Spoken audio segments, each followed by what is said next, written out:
I do think the COVID list can help. So everybody knows that if a player goes on injured reserve, they can designate them to return at some point throughout the season.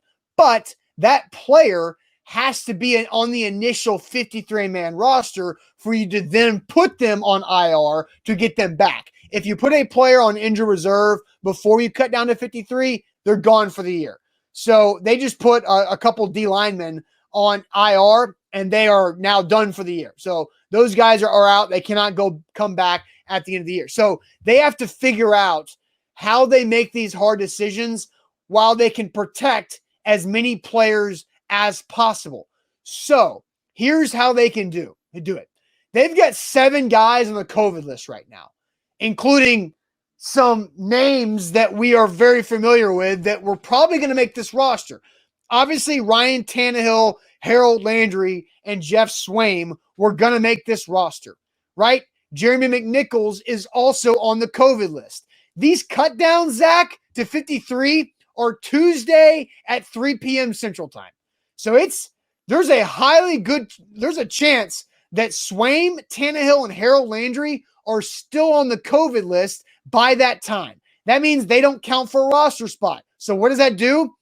Gives you 3 opportunities to save somebody else that you don't want to get to waivers, to get poached while these players are on the COVID list. If you count McNichols, there's 4 spots. I don't know if Anthony Rush or Nick DeZubner were going to make the team, or if I doubt Justin March Lillard was going to make the team because I didn't know he was on the team until he went on the COVID list.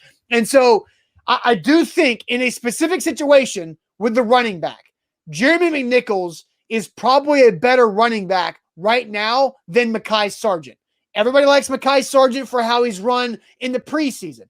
If Tuesday at 3 o'clock comes around and McNichols is still on the COVID list, you keep Sargent on your 53. Now, that allows for everybody else that gets cut to go through the waiver process. And now, when McNichols returns, you can make a decision. Do you want to then cut Sargent to let him clear waivers again after everybody has already cycled through this process? Now you can get him on your practice squad. And so I understand. It's basically the delayed process of teams picking off everybody else's waiver wire because it's a roster cut. Everybody has to get down to 53. It's a deadline.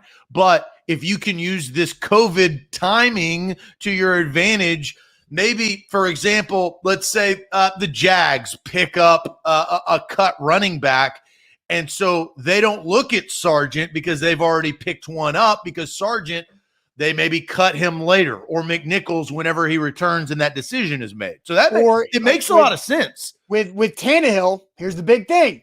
Now, what happens with your backup quarterback situation? There's a really good chance that Ryan Tannehill still on the COVID list, so you can keep both Logan Woodside and Matt Barkley, and now so you get safe. You're safe from the initial waiver round.